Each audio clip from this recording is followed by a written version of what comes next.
কি বল নিতে পারছ না বেটা? তোরা কি বিশ্বকাপে খেলতে আই বছর খেলা না পেরে ওই এটা কোন ধরনের খেলা রে ভাই?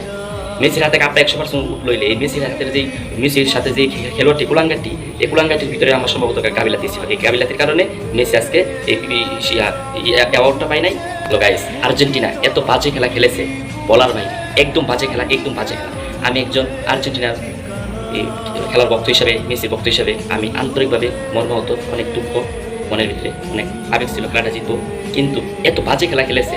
আমার এই ফুটবল লাইফে, আমি খেলা দেখার লাইফে, আমি 2010 সাল থেকে ফুটবল খেলা দেখি, অনেক ম্যাচ দেখেছি, কিন্তু এত বাজে খেলা আমার লাইফে আমি দেখি না। এত বাজে খেলা, একদমই নোংরা একটা খেলা খেলেছে, একদম নোংরা খেলা খেলেছে। এরকম খেলা আগামীতে যে এরকম খেলা কেউ খেলেছে, অনেকেই খেলেছে, কিন্তু এত নোংরা খেলা কেউ খেলে নেয়। 90 মিনিট খেলা, 80 মিনিটেই তাদের পায়ে বলছিল, স্পেনের পায়ে বলছিল 80 মিনিট। তো 80 মিনিট একটা দলের পায়ে যদি বল থাকে, আপনি বলেন 80 মিনিট যদি একটা দলের পায়ে বল থাকে, তাহলে বিপক্ষের দল কি খেলবে? তো তোরা কি বল নিতে পারছ না বেটা? তোরা কি বিশ্বকাপে খেলতে আই বছর খেলা না পেরে ওই এটা কোন ধরনের খেলা রে ভাই?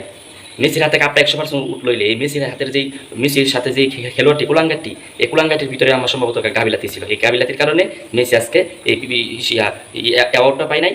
তারপরে এই অ্যাওয়ার্ডটা চলে গেছে এই এমবাপ্পের কাছে।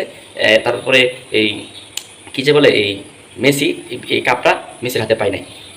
আমার 100% ধারণা এই গাবিলাতি ছিল এই মেসির যেই প্লেয়ারটি আছে, এই কুলাঙ্গারটি।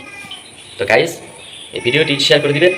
আমি একজন এই আর্জেন্টিনার ফ্রেন্ড হিসেবে, ভক্ত হিসেবে, মেসি ভক্ত হিসেবে আমি অনেক দুঃখ পাইলাম। এই এত বাজে খেলা খেলেছে ভাই, এটা বলার বাইরে।